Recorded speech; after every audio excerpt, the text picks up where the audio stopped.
African children, white African children. I send my children to the best school possible so the best school I can afford, so they have every opportunity to live to their full potential. But I am fearful that in 12 years' time, as my children enter the workplace and move beyond my control and influence, South Africa will be a place that limits their opportunity for success, simply because they are white. I can hear some of you say, how dare she? Before you judge me, I live by the ideals of democracy and equality for all. It is in the marrying of these ideals and our current unjust reality that the problem lays. Race is still too real an issue to too many South Africans for us to ignore it. My children and I come from a long history of privileged families, and of course I would hope that they continue to enjoy all the comfort of a watertight house, a warm bed at night, a safe place or safe car to travel in, nutritious meals to help them grow, a wardrobe to make them feel good, and tech gadgets that are becoming increasingly important to connect them to the world. Every parent does. But our current society is threatening my children's future life of privilege, and yours. Privilege defined by the dictionary is a special right, advantage or immunity granted or available only to a particular person or group. Education is a right, not a privilege. Education is a right, not a privilege, but the more we fail to provide good education to our children, the less likely they are to reach that vantage point of privilege. The privilege I want to see our children enjoy is not based on their race, but on their ability to work hard, to use the opportunities provided by the education, to use their aptitude, to live an economically self-sufficient life of dignity. So I can make sure that my children have the best education possible. What I can't control is the fairness of the world they enter. This is largely determined by the politicians and policy think BBEE. My children will be equipped with an education that puts them ahead of the pack. But will they still enter a racially charged society that has failed to balance the scales in the many years since the dawn of our democracy? My white African children will only flourish in 12 years' time if every child in South Africa receives a good education, if every child has equal opportunity to succeed. They will only flourish in a fair and equal society where no single group of people deserves or is entitled to special treatment. But in order to achieve that, there's still a great deal of redress that needs to happen. But here's the great thing, we know you're also willing to help. According to the 2014 World Giving Index, South Africans rank amongst the top 10 for helping strangers. This is the South African way. This is Ubuntu. We're decent, caring people, and we can pat ourselves on the back. It's a good place to start. But we need to take our kindness to the next level. In the same index, we only rank 101 out of 145 countries, with 19% of us giving money and 28% of us giving time. Now I ask, is that enough? Can we upskill teachers, build schools, and provide job opportunities with just time? And can 1 in 5 people, periodically investing in our future, create the scalable difference we need? I've spent the last 6 years of my time volunteering to children in educational projects. Giving to make someone's life a bit better today is a great thing and makes us feel good.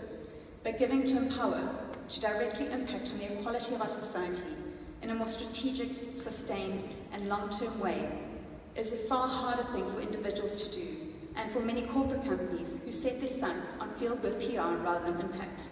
We give blankets for warm food and old clothes to the homeless. We provide soup kitchens and shelters. We volunteer to build and paint schools in townships where there are people looking for work every day. Is this making a sustained contribution to anything but our own egos? I regret what it does is entrench dependency and expectation rather than build equality. In many respects, it reinforces racial, largely white privilege. Donors love to contribute to and support education projects, but very often that investment in education is wasted if the parents of the child are not concurrently empowered. The child learns most from its parents in an enabling environment. This year we launched Learning in Reach to create a holistic model of empowerment in education, starting in the impoverished and hopeless community of Lavender Hill. The chief goal of Learning in Reach is to create build a model early childhood development centre with progressive teaching methods, delivering quality education to the child. At the same time, we're building a cooperative model to help sustain the school and empower the parent. As the foundation, we have formed a Young Parents Stay and Play, providing the opportunity to stimulate the child in the first 1,000 days and educate the parents on nutrition and childcare. We've connected with local ECDs, inviting their teachers to participate in training workshops with the initial focus on mathematics. While we pursue funding for our school, we have in the first 2 months of operation made a significant impact in the community, building the empowered adult who will support the flourishing child. Soup kitchens are usually a symbol of poverty, a temporary solution to a desperate situation. The Lavender Hill Kitchen has created a soup kitchen with a difference, one that creates sustainable employment and empowerment. 3 founding mothers sell soups, loaves of bread, and other baked goods at local market and neighbouring business parks.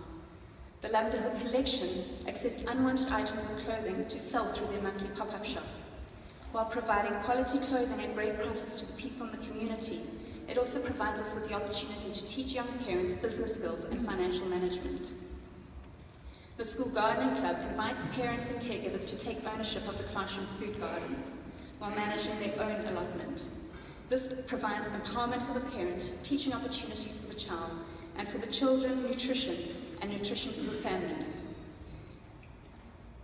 Gardening cooperatives such as Kultura have a vision of creating a central economic hub with training and resources for the broader community.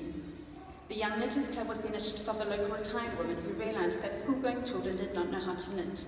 Auntie Connie found a space and invited her neighbours' children to learn with her. We provided knitting needles and wool, and from the first lesson with 10 girls, 3 weeks later Auntie Connie had more than 30 children, girls and boys, learning to knit with the help of local volunteers.